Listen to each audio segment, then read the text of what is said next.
Welcome to the Marketing Revolution podcast. This is the underground movement of savage marketers from all over the world.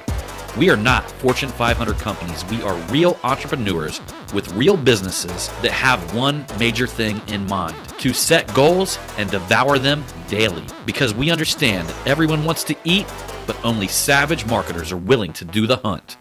Now let's get this revolution started.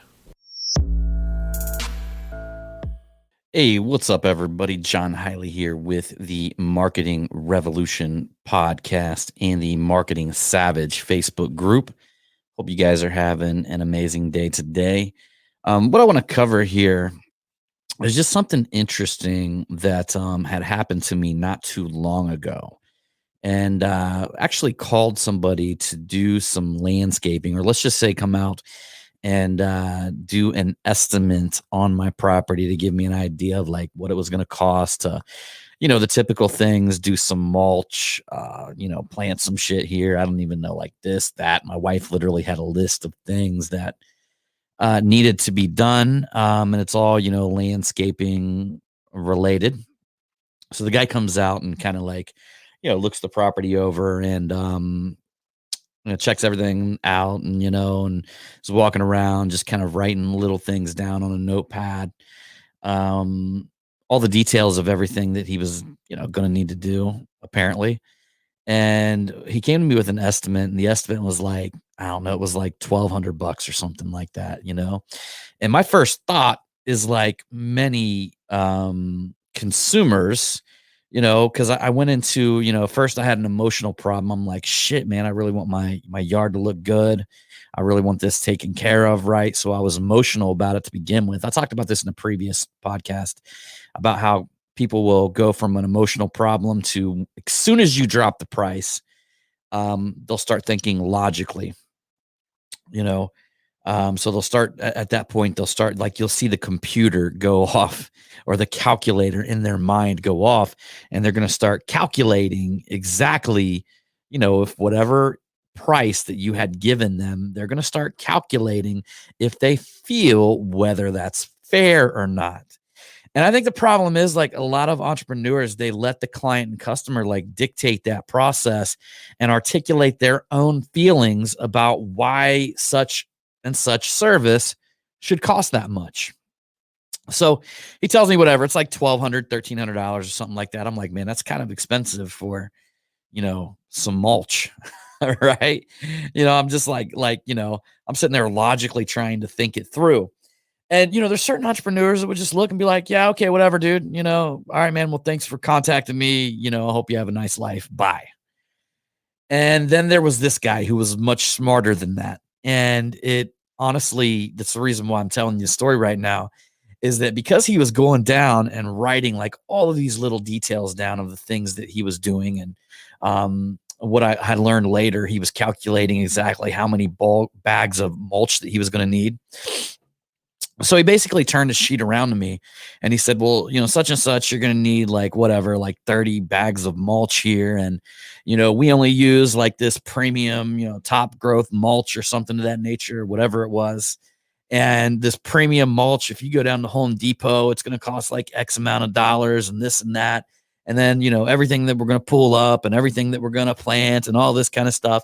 He like started calculating everything for me and showing me the exact amount of money that I would have to spend to do that. And then he's like, well, and then we're going to have like 4 guys out here, and we pay them, their labor rate is this amount and such and such. And as a business owner, I'm like, yeah, okay, fuck, he's got a, right. He's in this for a reason. He's going to make some profit, but yeah, he's got 4 guys out here doing it. It'd probably take him like, obviously it would take him a lot less time than me. And then that's where he went after that. And he goes, and then you don't have to do it. So, I know that you're a busy man and, how much money would this cost you if, you had to do it yourself? Like, how much time would it take? So right off the bat, like I'm sitting there, like calculating everything in my mind now. And I'm like, holy shit. I'm like, this is actually a fucking good deal. If we're talking about the investment of my time, we're talking about, these guys will bring this fucking premium mulch. They know more about the shit than I do. They're going to, I know they're going to get it at wholesale probably, but I'm going to have to pay full price because I'm going to have to go down to Home Depot. Then I'm going to have to deal with that. Like, how much time is that going to take me? And then when I come back, my wife's going to be on top of me. She's going to be like, hey, man, when you're going to do it? You're going to do it now? You're going to wait till later? She's basically going to be driving me crazy, trying to get me to do it because I try to avoid doing this shit at all costs. And so like he essentially painted the picture for me and showed me on paper, like turned the paper around and said, like, look, this is the cost. This is what it'll cost you. And this is how much time it's going to take. And if you just hire me to do it for X amount of dollars, it's not going to cost you, it's going to cost you less. And we're going to get it done much faster. And you're not going to have to be worrying about your wife, on your ass all the time, trying to get you to go out there and do it. Something essentially you don't want to do. And then how much I'm sitting there computing in my own mind. I'm like, well, if I did something here and there, I could go ahead and write a new funnel. I could, create a new funnel. I could drop a new offer. I could actually be making money during this time if I want to utilize my time correctly. And essentially he convinced me that that was a great deal. So I signed the paperwork and got it done. How many times as entrepreneurs do we start to take offense to something like that? You know what I mean? Here's what you got to realize. Like, most people are not in our expertise, right? Like, most people are not involved in that. So somebody hits me up for a website and I just drop a number and they go, it sounds a little expensive. It's like, wait a second.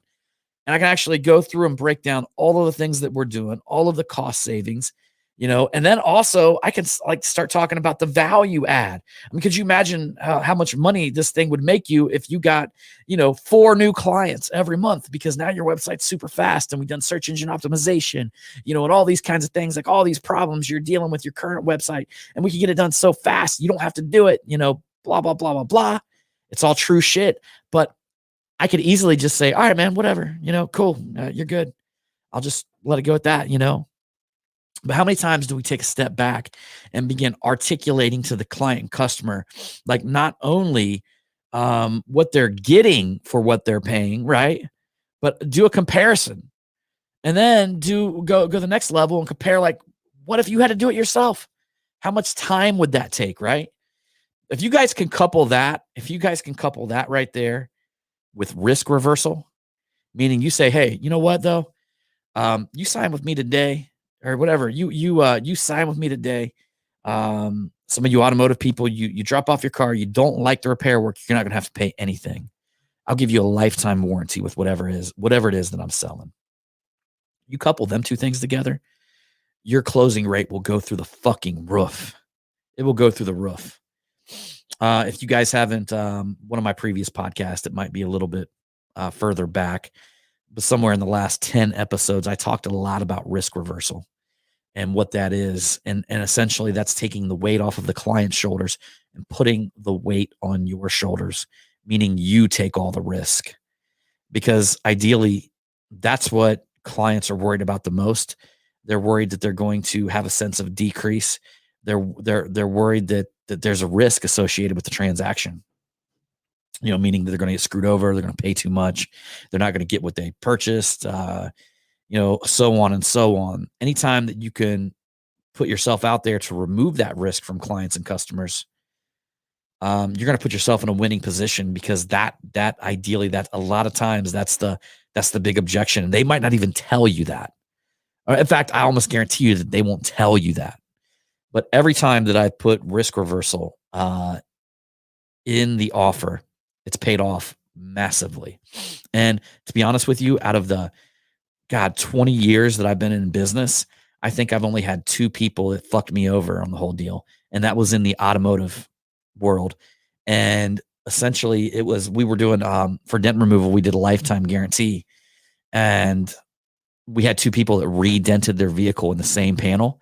And I knew it was bullshit, but I just went and fixed it.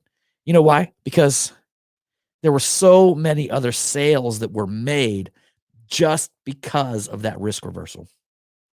So think about it, y'all. Anyhow, guys, I appreciate you. And as usual, I'm going to see you on the next one.